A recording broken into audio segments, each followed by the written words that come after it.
Abbotsford Canucks are good. Actually, they might even be great. Which is pretty wild considering just under halfway through the regular season with a record of 14-15-2. They were barely clinging to a playoff spot. But they ended up winning 30 of their final 41 games, including a win streak that lasted an entire month of the season. They finished with a record of 44-24-4, which was good enough for second in their division and fifth in the entire league. But the Baby Canucks weren't done there. They continued kicking ass in the postseason as well. In fact, last night they accomplished something that hasn't happened in 10 years. But before I get into that, here's a quick recap of Abbotsford's playoff run so far. If you're already up to date on everything, feel free to skip to this part of the video. Okay, so in round 1, they were up against the Utah Mammoths AHL affiliate team, the Tucson Roadrunners. Abbey forward Sammy Blais really stood out in this series. He was piling up goals and throwing his weight around. It was awesome. Max Sasson, who I really believe will be an NHL player someday, also shined bright in this series. It was a best of 3 and the Baby Canucks came out on top. Round 2 was a best of 5 and they were up against Seattle's AHL affiliate team, the Coachella Valley Firebirds, and man did it look like these two teams hated each other. It was rough. The amount of post-whistle rough stuff in this series was insane. They were getting into it with one another after what at times felt like every stoppage in play. It was some good old-fashioned hate-fueled hockey, and yet they still shook hands after the Canucks won it in Game 4. Nice. Round 3 was against the Colorado Eagles, the Avalanche's affiliate team, and this one was a lot tighter of a series than the previous two. It went back and forth, starting with a 2-0 win for Abbotsford in Game 1, Colorado took Game 2 5-3, then the Canucks won the next one in overtime, and then the Eagles avoided elimination by winning Game 4 3-1, but then, almost like they were just playing with their food before eating it, in a winner moves on Game 5, Abbotsford demolished Colorado 5-0 and, well, moved on to round 4, the Western Conference Finals against Dallas's affiliate team, the Texas Stars. And as I mentioned in my last video, these two teams really didn't like each other.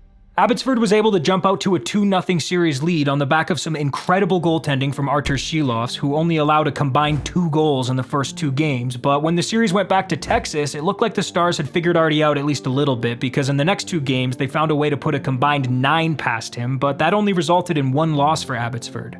And after failing to close out the series on the road in Game 5, the teams came back home to Abbotsford where the Canucks would have another chance to clinch their spot in the Calder Cup final.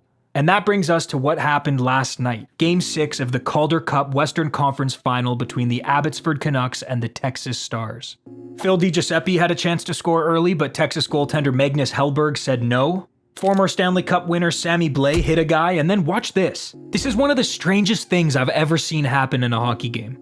With possession of the puck, Blais steps right into the slot and snipes one top shelf to open the scoring for Abbotsford. Except, it didn't actually go in. It hit the crossbar.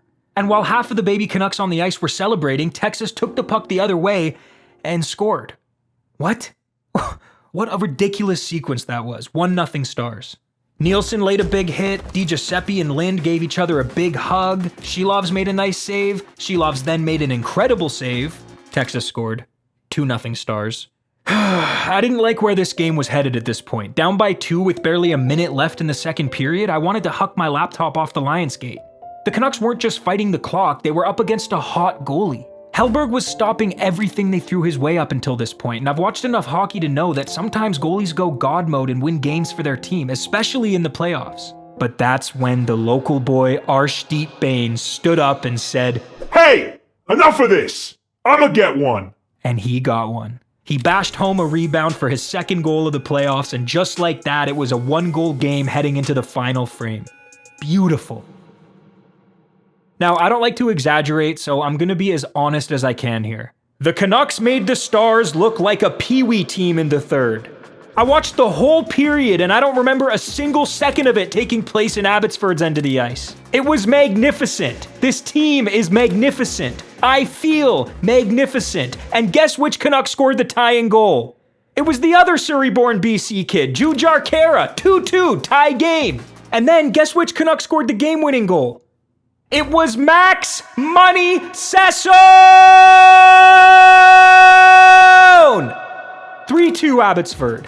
Bains scored an empty netter to make it 4-2, and boom, for the first time since 2015, an AHL team affiliated with the Vancouver Canucks is headed to the Calder Cup final. This is gonna be sick. Thank you to these wonderful people for supporting what I do by clicking the join button and becoming channel members. I appreciate every single one of you. Thank you for watching. I'll see you soon. I'm still covering the Stanley Cup final. That video's coming sometime this week. Okay, bye. If you want to keep watching my crazy Canucks content, click one of the videos that just popped up on the screen.